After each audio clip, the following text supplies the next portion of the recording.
I feel very threatened. I'm afraid to go out on my own.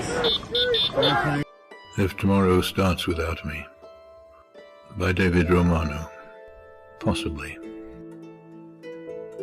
When tomorrow starts without me, and I'm not there to see, if the sun should rise and find your eyes all filled with tears for me, I wish so much you wouldn't cry the way you did today, while thinking of the many things we didn't get to say.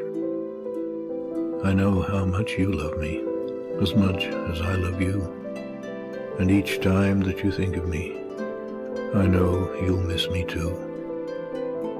But when tomorrow starts without me, please try to understand that an angel came and called my name and took me by the hand and said my place was ready in heaven far above, and that I'd have to leave behind all those I dearly love. But as I turned to walk away, a tear fell from my eye. For all my life I'd always thought I didn't want to die. I had so much to live for, so much left yet to do. It seemed almost impossible that I was leaving you. I thought of all the yesterdays, the good ones and the bad. I thought of all the love we shared and all the fun we had. If I could relive yesterday, just even for a while, I'd say goodbye and kiss you, and maybe see you smile. But then I fully realized that this could never be, for emptiness and memories would take the place of me. And when I thought of worldly things I might miss come tomorrow, I thought of you, and when I did, my heart was filled with sorrow. But when I walked through heaven's gates, I felt so much at home. When God looked down and smiled at me from his great golden throne, he said, "This is eternity, and all I've promised you. Today your life on earth is past, but here life starts anew. I promise no tomorrow, but today will all was lost, and since each day is the same, there's no longing for the past.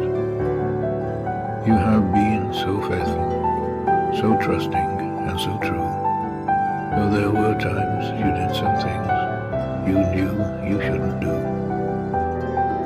But you have been forgiven, and now at last you're free.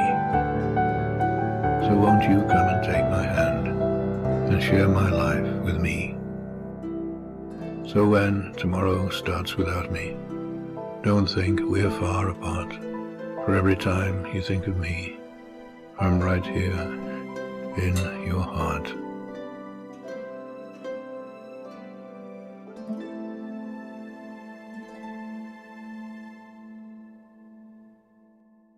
There is a storm that cannot be stopped by peaceful demonstrations.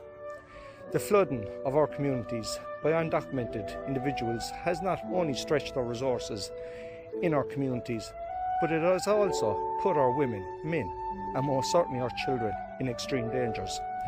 Had Ireland's borders protected its people, Ashling Murphy, Aidan Moffat and Michael Schnee, along with many more, would still be alive.